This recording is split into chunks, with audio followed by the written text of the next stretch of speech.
Salut les amis, c'est Ludo, j'espère que vous allez bien. On se retrouve aujourd'hui pour une nouvelle vidéo et il va s'agir d'une palle.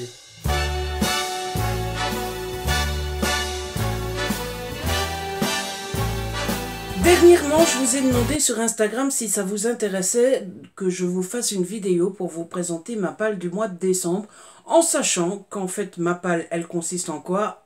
Elle consiste à lire tous mes SP dans l'espoir de pouvoir bien diminuer la pile et pourquoi pas la dégommer complètement.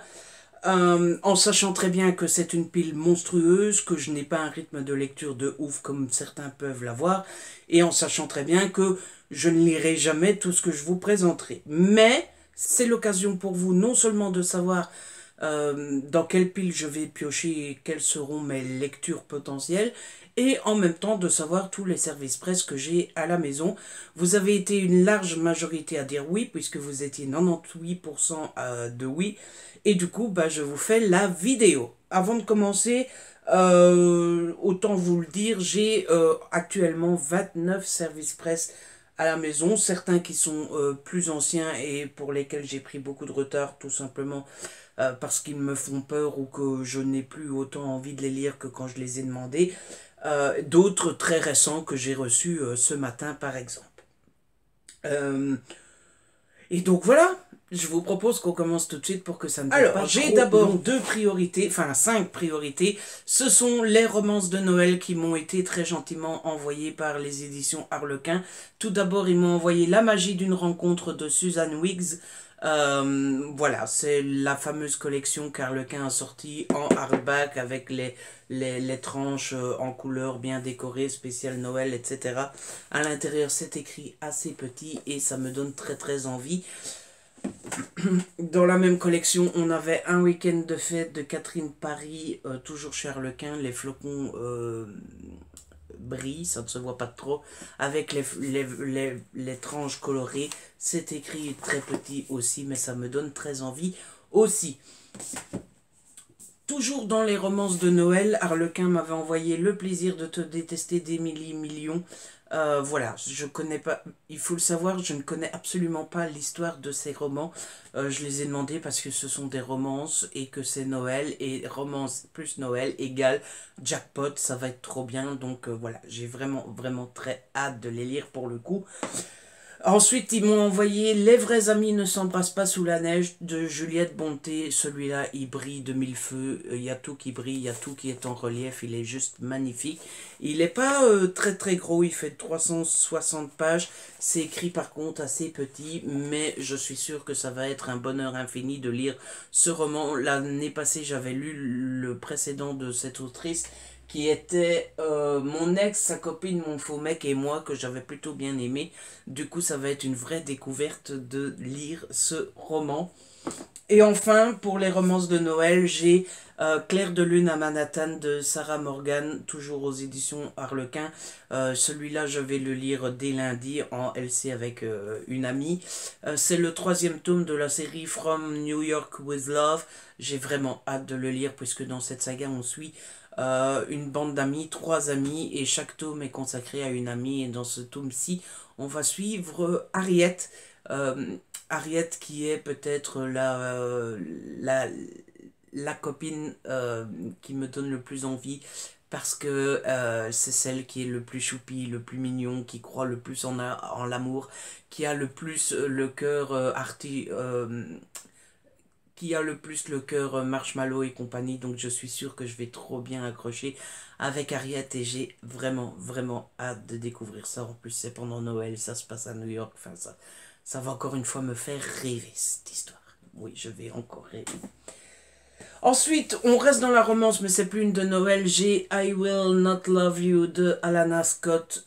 C'est Harlequin qui me l'avait envoyé. C'est la suite, enfin c'est un tome compagnon de Good Girl Love Bad Boy. J'avais plutôt bien aimé Good Girl Love Bad Boy.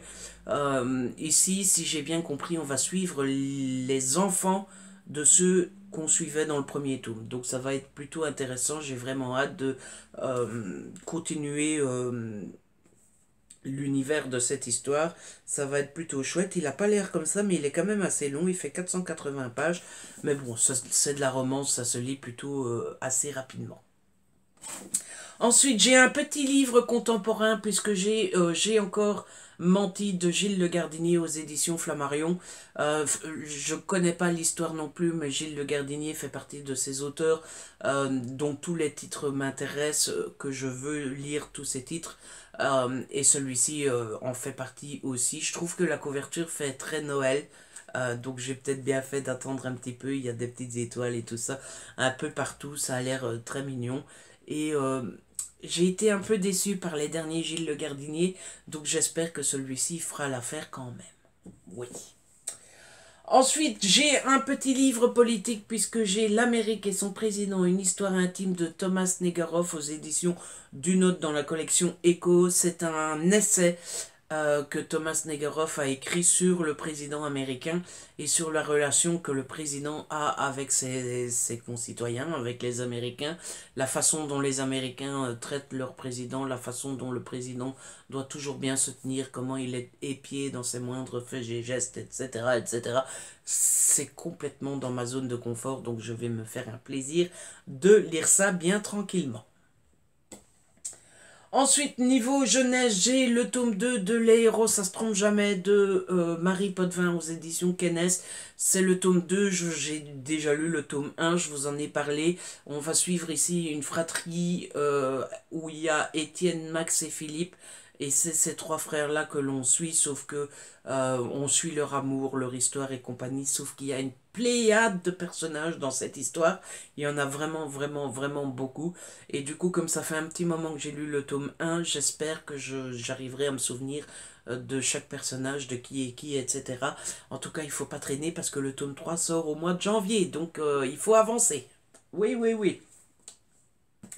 Niveau jeunesse, toujours, j'ai Marqué les ombres tome 1 et Marqué les ombres tome 2 de Véronica Ross aux éditions Nathan. Pour dire toute la vérité, j'avais demandé le tome 1 à Nathan parce que je l'avais raté il y a un an ou deux qu'il est sorti. Enfin bref, je l'avais raté et comme je savais que le tome 2 allait sortir, j'avais demandé le tome 1. Sauf que je ne l'ai pas lu directement. J'avais donc pas demandé le tome 2 parce que bah, je m'étais dit je vais pas demander une suite alors que j'ai pas lu le 1. Mais Nathan me l'a envoyé tout seul d'eux-mêmes. Ils se sont dit bah il a le 1, on va lui envoyer le 2. C'est très sympa et du coup bah, j'ai ça à lire.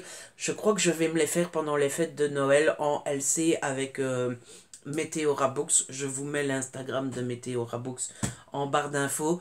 Ça va me faire un bon souvenir parce que son autre saga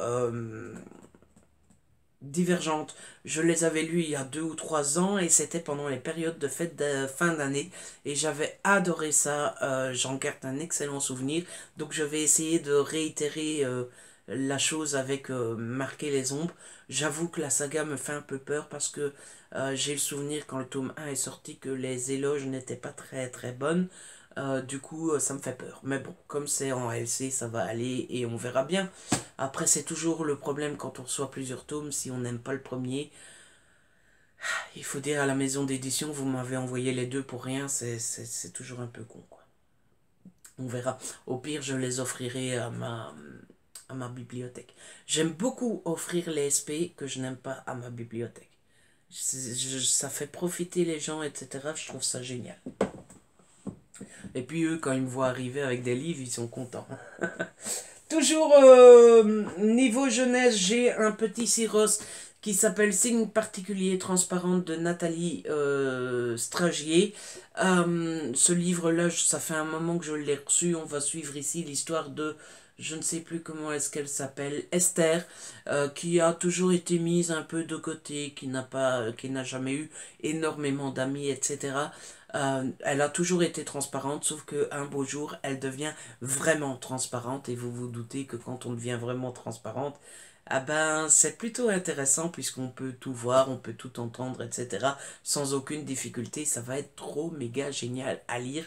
J'ai hâte. C'est du Syros. C'est écrit très très très gros, donc je vais me faire ça vite fait pendant les vacances. Ensuite, j'ai La Nouvelle Arche, l'épisode 1 de Julie de Lestrange aux éditions Michel Lafon. Ça fait partie des livres très récents que j'ai reçus. Ici, on va suivre Mathilde, qui est une spécimen. Qu'est-ce qu'un spécimen? C'est un enfant maintenu en gestation artificielle pendant 15 ans. Donne naissance à un membre actif et productif de la communauté. Qu'est-ce que la communauté? Ça, on le découvrira en lisant. En tout cas, il lutte, cette communauté lutte, et elle lutte contre quoi? Euh, un ennemi invisible. Voilà, ça vous en dit beaucoup.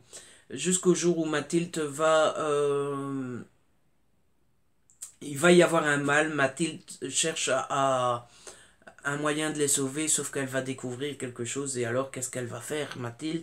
Se taire ou combattre? That's the question, hein? Yes. Ensuite, toujours niveau jeunesse, j'ai reçu, j'ai à lire Le Trône des Étoiles, le tome 1, Fugitif de Rhoda Belleza aux éditions Nathan. Ce livre-là, j'avais été honnête avec Nathan, j'avais dit que j'étais curieux de le découvrir, mais que c'était pas du tout mon genre de lecture, et que du coup, bah voilà, c'était à eux de voir. S'ils voulaient bien me l'envoyer, ils me l'envoyaient. S'ils voulaient pas me l'envoyer, voilà, ils me l'envoyaient pas, quoi. Et ils ont décidé de me l'envoyer, et je ne l'ai toujours pas lu, donc il faudrait que je le lise. C'est aussi un livre que je dois lire en lecture commune avec Meteora Books. J'ai hâte et peur en même temps. C'est un space opéra, c'est pas du tout mon genre de lecture, mais bon, de temps en temps, ça fait du bien aussi de sortir de sa zone de confort. En plus, c'est du Nathan, donc c'est quand même écrit assez gros, c'est pas non plus un pavé, il fait 380 pages, donc ça devrait plutôt bien le faire et y aller. Donc on va faire l'effort de lire ça. Toujours niveau jeunesse, j'ai le tome 2 de Mortal Engines qui s'appelle L'heure du prédateur. C'est écrit par Philippe Rive et c'est aux éditions Gallimard Jeunesse. J'ai lu le premier tome il n'y a pas longtemps, mais je ne vous l'ai pas encore présenté en update. Dans cette histoire, on suit un monde qui est complètement inventé, où toutes les grandes villes et les petites villes sont sur roues et elles se baladent comme ça. Les grandes villes mangent les petites villes mangent les mini-villes. Les villes, on les appelle les locomopoles. Tout va bien dans le meilleur des mondes. Enfin, bref, si on oublie que les villes mangent les autres villes. Mais bon, à part ça, tout va bien. Jusqu'au moment où on rencontre Tom, qui fait partie de la basse société. C'est une sorte d'ouvrier, pour la faire simple. Qui adule quelqu'un de la haute société qui s'appelle Thaddeus, jusqu'au jour où Esther rapplique pour tuer Thaddeus. Tom va sauver Thaddeus, mais sauf qu'il va se rendre compte que Thaddeus n'est pas très sympa, et Tom va être obligé de s'enfuir avec Esther, pardon. Voilà, c'est le début de l'histoire. J'ai adoré le premier tome, mais il faut donc que je lise le deuxième. Et tout est tombé. Bravo!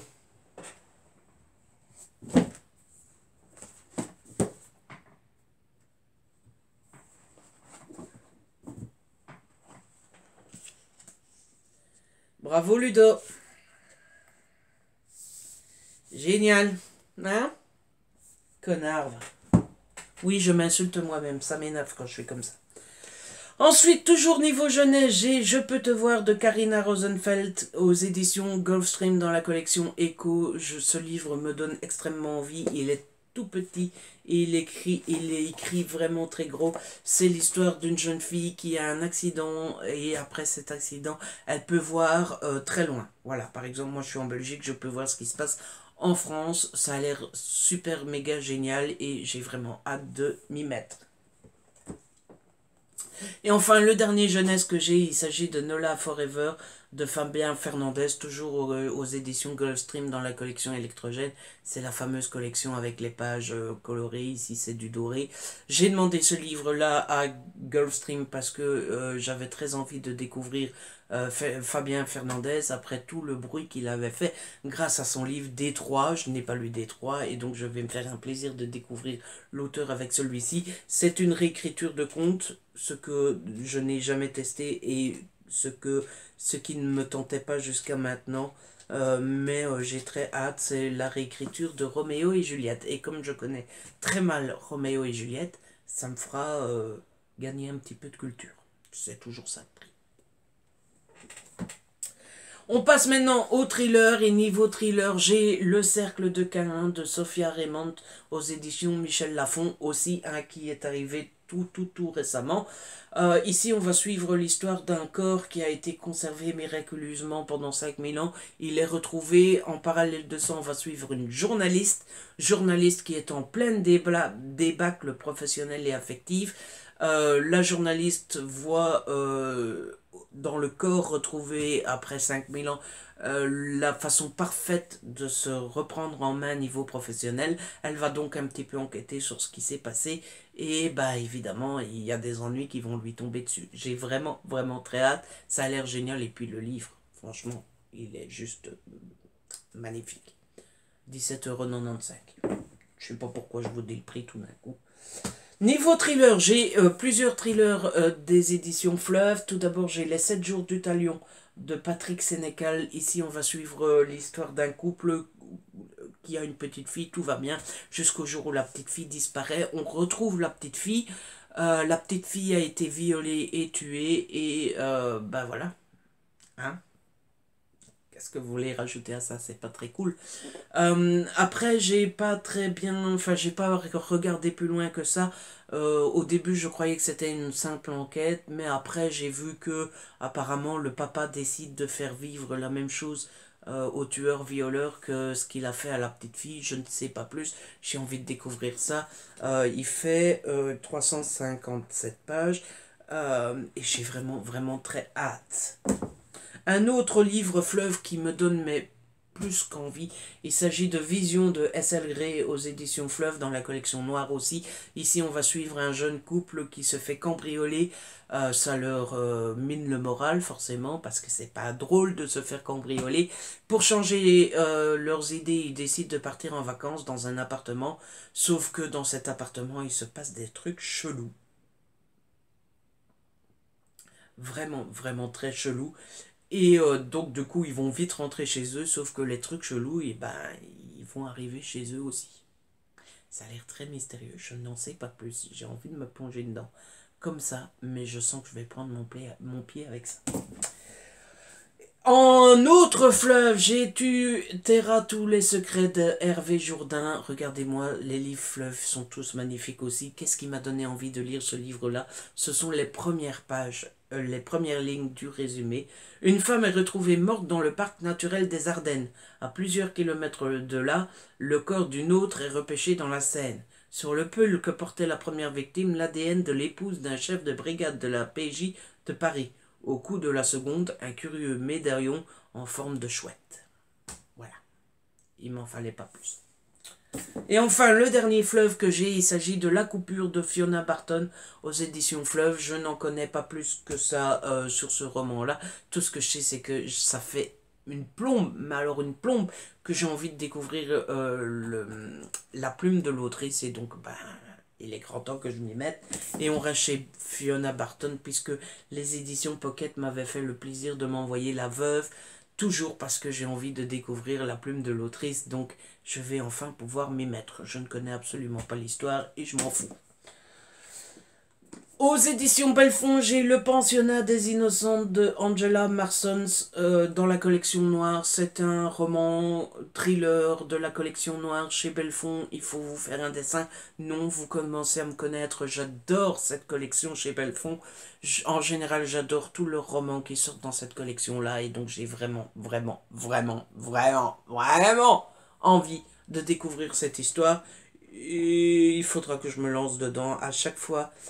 Le thriller me fait peur en règle générale, et pourtant à chaque fois que je me lance dans un des Belfonds noirs, ça passe tout seul, ça me plaît, je passe un super bon moment, donc je ne sais pas pourquoi à chaque fois j'ai peur. Il faudrait que j'arrête d'avoir peur pour le plaisir d'avoir peur. Ensuite, niveau thriller, j'ai Les Remords de l'assassin de Laurent Bettoni aux éditions Marabout dans la collection thriller. Dans cette histoire, on va suivre 3 couples, Karine et Olivier, Patricia et Franck et Aurélie et Philippe. 3 couples pour qui tout va bien jusqu'au jour où ça va commencer à aller moins bien. Et on va très vite se rendre compte que le problème des trois couples sont liés et que bah, ils ont une histoire commune. Laquelle, pourquoi, comment, faudra lire le roman. Oh, comment je suis trop fort pour teaser les histoires. Faudrait me payer, je trouve. Ensuite, j'ai la petite fille du phare de Christophe Ferré aux éditions L'Archipel. Alors pour ce livre-là, je suis très ennuyée. Pourquoi? Parce que je l'ai demandé aux éditions L'Archipel, parce que Séverine de la chaîne Il est bien ce livre m'en avait donné extrêmement, extrêmement, extrêmement envie. Du coup, je l'avais demandé.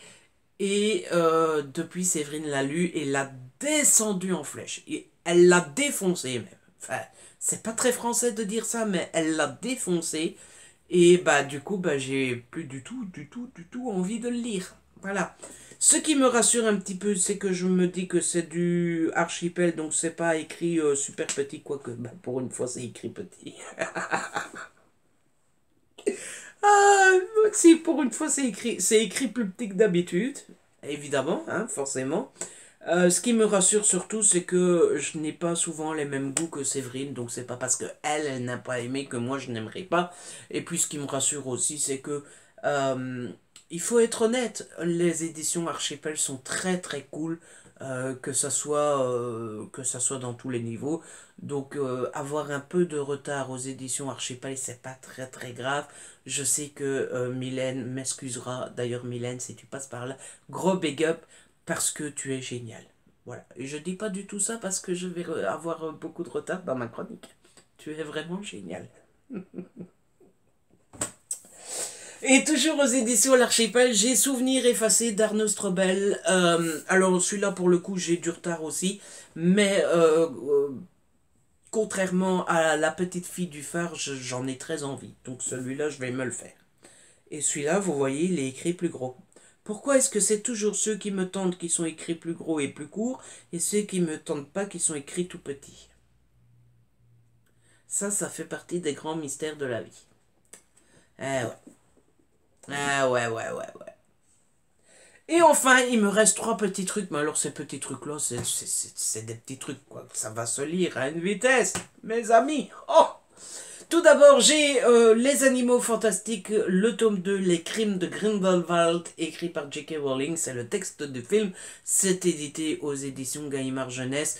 Et ils ont refait la même chose que pour le 1. C'est magnifique. Ça coûte combien cette histoire? 19,90 €. Je vais pas critiquer, je l'ai reçu en service presse. Ben, 19,90 €. Hein? Hein? Ah la voilà, quoi. Surtout que bon, on ne critique pas. Non, je ne critique pas. Je mets en avant le fait que le prix ne soit pas... Bref, j'ai très hâte de le lire, surtout que je n'ai pas l'intention d'aller le voir au cinéma, tout simplement parce que je me suis fait spoiler. Alors, je vais déjà pas souvent au cinéma, mais en plus pour payer pour voir un film dont je me suis fait spoiler, non. Et en plus, le spoil que j'ai appris, c'est la fin du film, c'est la grande révélation, et cette grande révélation ne me plaît pas du tout, du tout, du tout. Je trouve ça complètement ridicule. C'est que, enfin, j'ai envie de dire, c'est comme si je vous apprenais maintenant, enfin, non, j'ai pas le droit de dire, sinon ça risque de spoiler, mais c'est ridicule. Bref, voilà. Toujours chez Gallimard et toujours autour d'Harry Potter et des animaux fantastiques, j'ai le quatrième tome de la magie du cinéma qui est consacré au crime de Grindelwald aussi. Je ne vous montre pas l'intérieur, je ne vous dis rien de plus que ça parce que bah, j'ai pas envie de spoiler ceux d'entre vous qui ont l'intention d'aller voir le film et qui ne l'a pas encore fait. Voilà, tout ce que je peux dire, c'est que c'est le même format que les autres, la magie du cinéma. C'est rempli de petits goodies et compagnie. J'ai hâte de découvrir ça. Et je vais découvrir ça courant du mois. Je ne sais pas exactement quand, mais ça sera courant du mois. Bah oui. Et enfin, le dernier livre que j'ai à lire pendant ces fêtes de Noël, il s'agit de Harry Potter, un monde de magie, aux éditions Gallimard. C'est un collectif, on appelle ça un collectif, et c'est encore une fois suite à l'exposition qui a été faite à la British Library. C'est un parallèle entre ce qu'il y a dans Harry Potter et ce qui existe réellement dans la réalité, dans notre monde. C'est magnifique, c'est très beau, c'est des grandes pages, c'est des pages glacées, c'est du hardback, et même le hardback, enfin, quand on le déshabille, oh, déshabillez-moi, déshabillez-moi. Ben, le livre est juste splendide. Regardez-moi ça, c'est Nagini, c'est Nagini, Nagini. Moi je dis toujours Nagini. C'est Nagini, Nagini. Moi je trouve que ça va mieux Nagini. Nagini. Il doit y avoir un truc en anglais, vous voyez, un truc du genre Nagiani. Nagiani. Ah non, ça c'est italien. Nagiani. Bref, c'est le dernier livre que j'ai en SP et que donc j'aimerais lire au mois de décembre. Voilà, c'est la fin de cette vidéo. Vous êtes maintenant au courant de ce dans quoi je vais piocher mes lectures du mois de décembre. Vous êtes aussi au courant de tous les services presse que j'ai. Je ne sais pas trop pour vous si c'est important pour vous de savoir quel SP a un booktuber, s'il les a tous lus, s'il les a tous montrés, etc., etc. Bref, ce qu'on appelle toujours la transparence. Je vous avoue que moi, je m'en tape carrément. Voilà, de savoir combien de SP a un booktuber et compagnie. Je m'en fous un peu, mais bon, voilà, je ne sais pas si c'est important pour vous. Bref, c'était pas non plus le but premier de cette vidéo. Le but premier, c'était de vous montrer ce que j'ai l'intention de lire au mois de décembre. Bref, c'est fini, j'espère que ça vous a plu. Si c'est le cas, n'hésitez pas à liker la vidéo, à la partager, n'hésitez pas à me laisser un petit commentaire. Vous savez que j'adore vous lire et vous répondre surtout. Si ce n'est pas encore fait, abonnez-vous, c'est gratuit et ça fait plaisir. On se retrouve très vite pour une nouvelle vidéo. D'ici là, prenez soin de vous et de ceux que vous aimez. Ciao.